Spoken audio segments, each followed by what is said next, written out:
بسم اللہ الرحمن الرحیم۔ دیکھیں، آج کا سوال ہے کہ انبیاء علیہ الصلوۃ والسلام جو ہیں ان کا تو ثابت ہے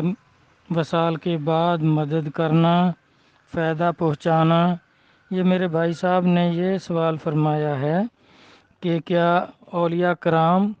سے بھی یہ ثابت ہے؟ کیا وہ بھی بعد وصال مدد کر سکتے ہیں؟ تو اس میں ایک چیز تو میرا بھائی یہ سمجھ لیں کہ نبی علیہ الصلوۃ والسلام نے فرمایا کہ میری امت کے جو ولی ہیں وہ مثل انبیاء بنی اسرائیل ہیں، یعنی بنی اسرائیل میں جو نبی ہوئے ہیں ان کی یہ مثل ہیں، یعنی جو کچھ ان سے ثابت ہے ان سے بھی ہو سکتا ہے کیونکہ یہ ان کی مثل ہیں۔ جس طرح نبی علیہ الصلوۃ والسلام نے صدیق اکبر رضی اللہ عنہ سے فرمایا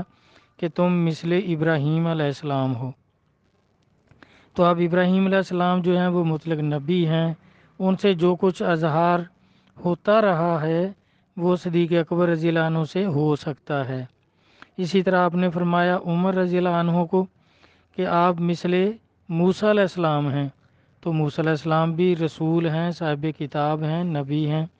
اب ان سے جو کچھ اظہار ہوا ان کو معجزات کہتے ہیں، اور اولیاء کرام سے جو ہوگا اس کو کرامت کہیں گے۔ جیسے حضرت عمر رضی اللہ عنہ کے بارے میں کئی باتیں مشہور ہیں، ان کو بھی حدیث کا درجہ ہے کہ آپ نے ساریہ کو دور سے آواز دی مدینہ پاک سے کہ ساریۃ الجبل کے پہاڑ کی طرف دیکھو، تمہارے اوپر پیچھے سے حملہ ہونے والا ہے۔ تو اسی طرح اب ان سے یہ دیکھیں مدد کرنا اب زندگی میں ہے، تو اگر نبیوں سے وصال کے بعد ثابت ہے تو یہ حضور کی امت کے ولی زندگی میں بھی کر سکتے ہیں، اور بعد وصال بھی اللہ تعالیٰ نے ان کو یہ اختیارات بخشے ہوئے ہیں۔ تو اسی طرح علی علیہ السلام کو فرمایا کہ آپ مثل ہارون علیہ السلام ہیں، لیکن فرق یہ ہے کہ وہ نبی تھے اور میرے بعد نبوت جو ہے وہ ختم ہو چکی ہے، اب نبی کوئی نہیں ہوگا، لیکن ان کی مثل ہوں گے۔ اسی طرح حضور کی امت کے اب کئی کہتے ہیں کہ جی یہ نبیوں کے علم کے وارث جو ہیں یہ ولی نہیں۔ حضور نے فرمایا نا میری امت کے جو علماء ہیں وہ نبیوں کے علم کے وارث ہیں، تو وہ کہتے ہیں کہ یہ مولوی لوگ ہیں۔ اب مولویوں کے تو بھائی کتنے فرقے ہیں، اب کس فرقے کے مولوی کو کہیں گے کہ یہ نبیوں کے علم کا وارث ہے؟ تو وراثت جو ہوتی ہے وہ پڑھنے سے نہیں آتی، وہ منتقل ہوتی ہے۔ تو اس طرح نبیوں کا علم جو ہے وہ جس کو وراثت میں ملے گا تو یہ بھی منتقل ہوگا، مدرسوں میں پڑھ کر نہیں آئے گا، کیونکہ کوئی نبی کسی مدرسے سے پڑھ کر نہیں آئے۔ تو اس طرح یہ اولیاء کرام ہی ہیں جو نبیوں کے علم کے وارث ہیں، اور سرکار نے فرمایا مثل انبیاء بنی اسرائیل ہیں۔ تو اب جس طرح جو کچھ ثابت ہوگا ان سے، اب یہ جو فلسفے کے دین والے لوگ ہیں نا، جو فلسفے پہ عقیدہ رکھتے ہیں، وہ تو کہتے ہیں نا کہ جس چیز کو ہم جس کا اسم ہے اس کا جسم ہے، اور وہ جسم ہمارا یا تو ہاتھ لگے یا ہماری نظر میں آئے، جو کچھ ہم دیکھیں گے وہ مانیں گے، جو دیکھیں گے نہیں وہ مانیں گے نہیں۔ اس طرح تو پھر دیکھیں یہ فلسفہ جو ہے نا یہ ایک حد تک ہے، روحانیت کو یہ نہیں سمجھ سکتا۔ اب جس طرح دیکھیں قرآن پاک میں سورہ رحمان میں اللہ تبارک تعالیٰ فرما رہے ہیں کہ یہ چاند، ستارے، درخت، پہاڑ سب مجھے سجدہ کرتے ہیں، سورۃ الرحمن میں دیکھ لیں۔ تو اب چلو چاند ستارے تو ہمیں رات کو نظر آتے ہیں، دن کو نظر نہیں آتے، ہو سکتا ہے دن کو جا کر وہ سجدے کرتے ہوں، لیکن یہ پہاڑ اور درخت یہ تو ہمارے سامنے ہیں، کبھی دیکھا ہے کسی نے ان کو کہ وہ سجدے میں گئے ہوئے ہیں؟ وہ تو کھڑے ہی رہتے ہیں، پہاڑ بھی کھڑے ہیں، درخت بھی کھڑے ہیں، اب اللہ فرما رہے ہیں یہ مجھے سجدہ بھی کرتے ہیں۔ تو اس طرح میرا بھائی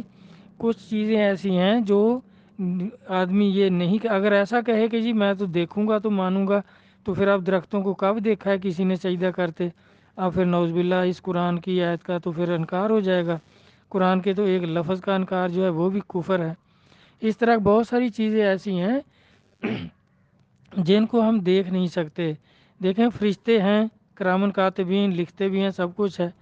اب اگر کہیں کہ جی ہم دیکھیں، ہم نے تو دیکھے کبھی نہیں، ہمارے کندھوں پہ کیسے بیٹھے رہتے ہیں، ہمیں وزن محسوس نہیں ہوتا،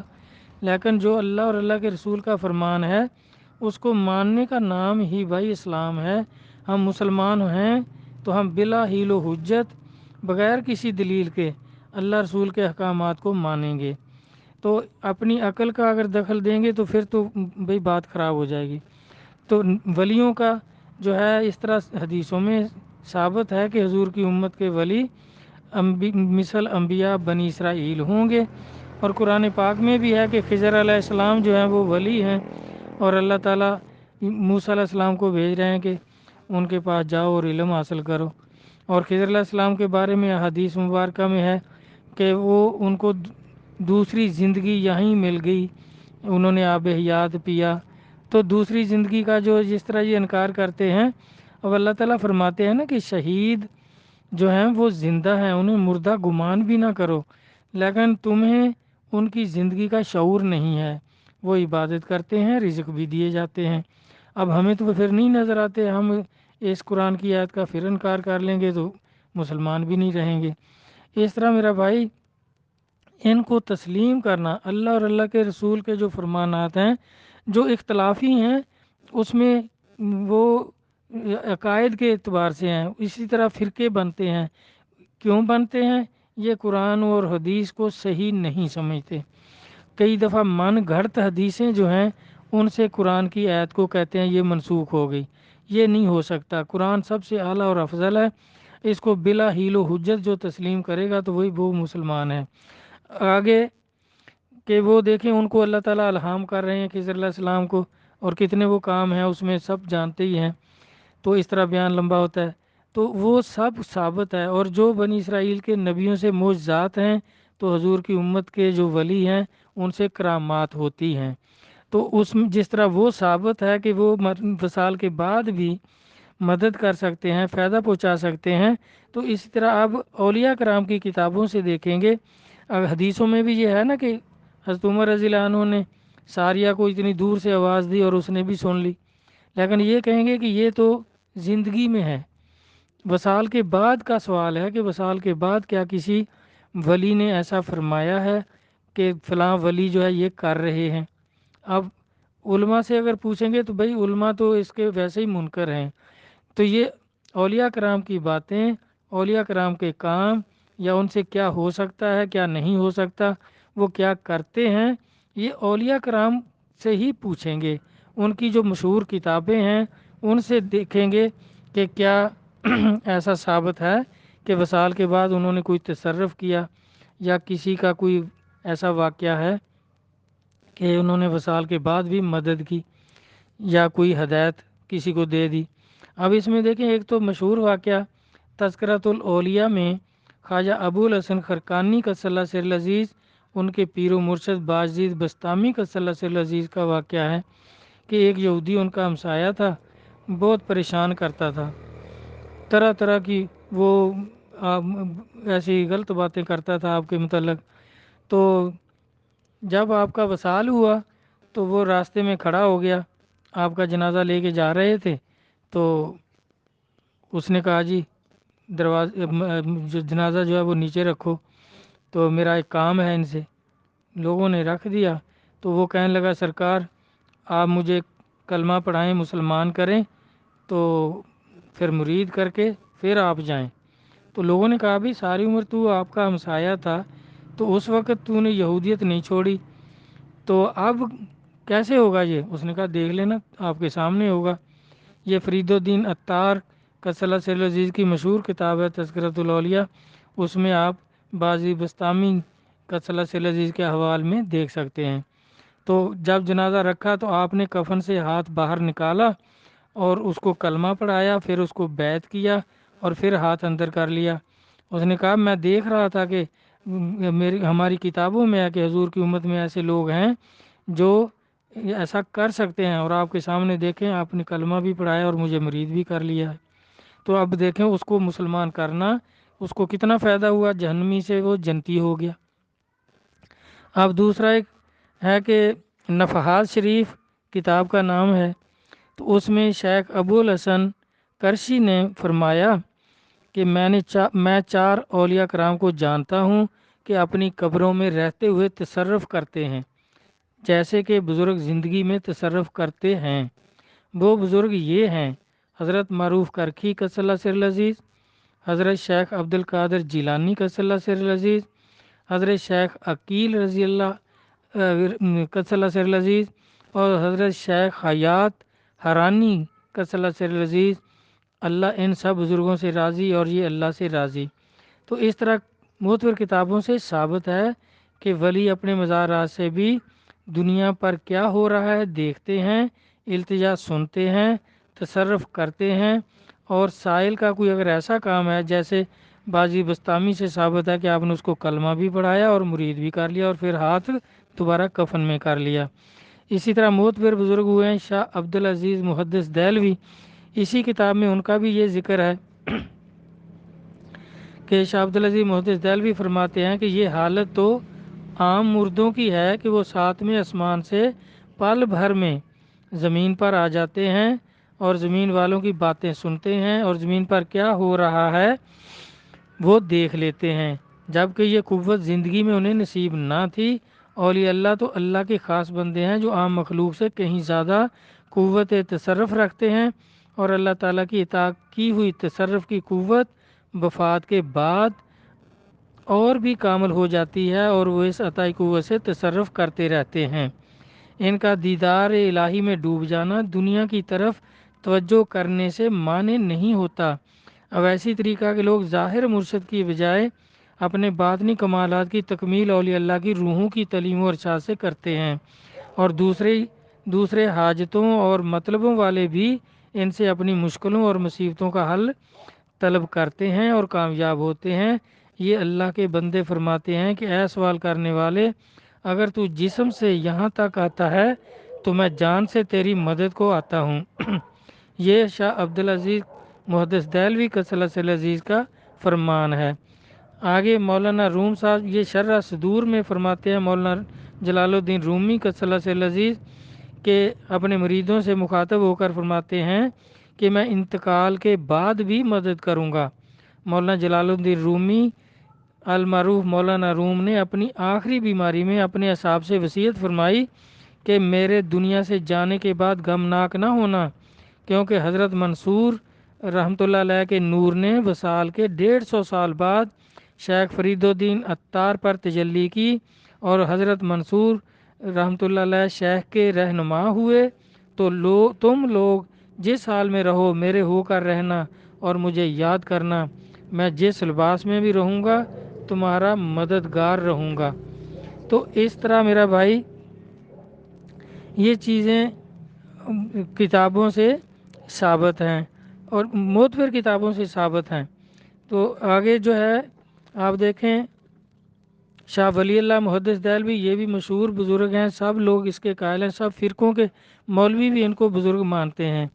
تو وہ کہتے ہیں پکار علی کو جن کی ذات مظہر العجائب ہے، جب تو انہیں پکارے گا تو انہیں اپنے دکھوں اور مصیبتوں میں اپنا مددگار پائے گا۔ پریشانی اور رنج ابھی دور ہوتا ہے آپ کی مدد سے، یا علی یا علی یا علی۔ یہ انتباہ فی سلاسل اولیاء اللہ صفحہ نمبر 138 جواہر خمسہ اس میں درج ہے۔ حضور غوث اعظم محبوب سبحانی شیخ عبد القادر جیلانی کا فرمان، جو کسی تکلیف میں مجھ سے فریاد کرے وہ تکلیف دور ہو، جو سختی میں میرا نام لے وہ سختی دور ہو، اور جو کسی حاجت میں اللہ کی طرف مجھے وسیلہ پکڑے وہ حاجت پوری ہو، اور جو 2 رکعت ادا کرے ہر رکعت میں فاتحہ کے بعد سورۃ اخلاص 11 بار پڑھے، پھر سلام پھیر کر نبی علیہ الصلوۃ والسلام پر درود و سلام بھیجے، پھر عراق شریف یعنی بغداد شریف جہاں آپ کا مزار اقدس ہے کی طرف 11 قدم چلے، ان میں میرا نام لیتا جائے اور اپنی حاجت یاد کرے، اس کی وہ حاجت پوری ہوگی۔ بحجت الاسرار، خلاصہ ام فاخر، نزہت الخاطر، تحفہ قادریہ، زبدۃ الآثار، یہ کتابیں شاہ عبدالحق محدث دہلوی قدس اللہ سر العزیز کی ہیں، ان میں آپ دیکھ سکتے ہیں۔ امام ابو الحسن نور الدین امام عبداللہ بن اسد یافی مکی، علامہ علی قادری مکی صاحب مرکات شرح مشکات کی ہیں، مطالعہ فرمائیں۔ اسی میں بڑے بڑے مشائخ اور سلسلہ قادریہ یہ وظیفہ پڑھتے تھے اور پڑھتے رہیں گے، یا شیخ عبد القادر جیلانی شیع للہ، یعنی یہ اس طرح پکارتے تھے اور ان کے جو مسائل ہیں، جو بھی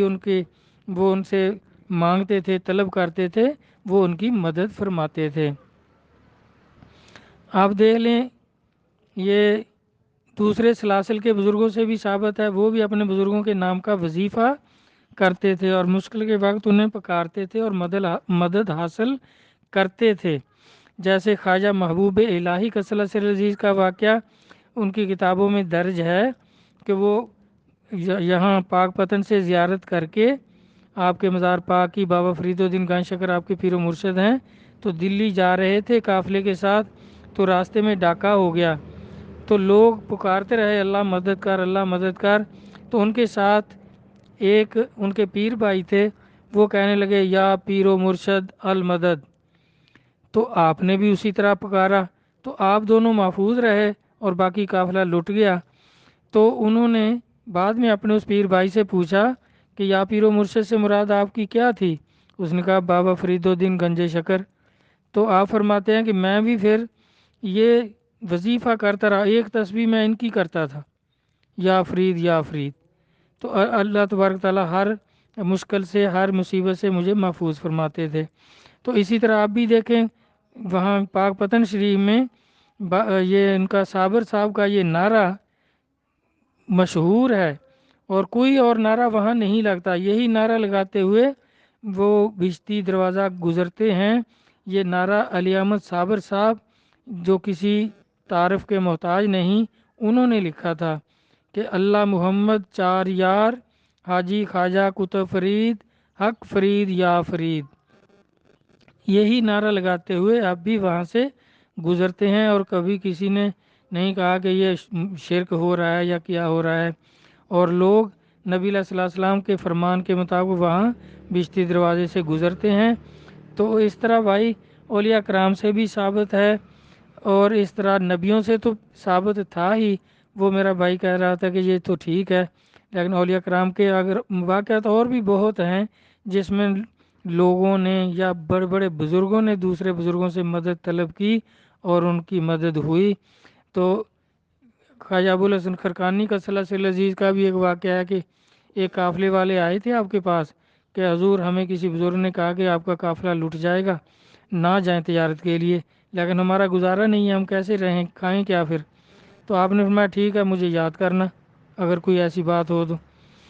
تو قافلہ گیا، تجارت کی، بہت پرافٹ کے ساتھ واپس آ رہے تھے، شہر سے ابھی کچھ دور تھے، تو ڈاکوؤں نے گھیر لیا اس قافلے کو، انہوں نے شور کرنا شروع کیا، آپ کو پکارنا شروع کیا یا ابوالحسن مدد، تو آپ نے بھی شور کیا شہر میں، خرقان میں، کہ لوگوں اٹھو، بھاگو بھاگو، ڈاکو لوٹنے لگے ہیں قافلے کو۔ تو لوگ جلدی جلدی سواریوں پر سوار ہو کر، گھوڑوں پہ، گدھوں پہ، جو بھی کس کے پاس سواری تھی، تو فوراً وہاں پہنچ گئے اور ان کو للکارا، ڈاکوؤں کو، ڈاکو چھوڑ کر بھاگ گئے اور ان کی مدد ہو گئی، حالانکہ آپ تو شہر میں تھے اور وہ قافلہ ابھی کافی دور تھا۔ تو اس طرح بھائی یہ اولیاء کرام کا مدد کرنا معتبر کتابوں سے ثابت ہے، اور اولیاء کرام کے یہی عقائد ہیں، بڑے بڑے اولیاء کرام سے یہ ثابت ہے۔ علماء کرام اگر مخالفت کریں بھی تو بھائی یہ تو کریں گے ہی مخالفت، یہ آپس میں بھی تو ایک دوسرے کی مخالفت کرتے ہیں، سب فرقے کس بات پہ متفق ہیں، ایک دوسرے کو کافر کہتے ہیں، تو اس طرح ان کی باتوں میں نہ جائیں، میرا بھائی اولیاء کرام کی کتابیں دیکھیں، ان والے عقائد اپنائیں، اللہ رسول راضی ہو جائیں گے، آپ جنت کے حقدار ہو جائیں گے۔ تو میری یہی دعا ہے اللہ رسول اولیاء کرام کے فرمانات کو، اللہ اور اللہ کے رسول کے فرمانات کو سمجھنے اور اس پر عمل کرنے کی توفیق عطا فرمائیں، آمین، اللہ حافظ۔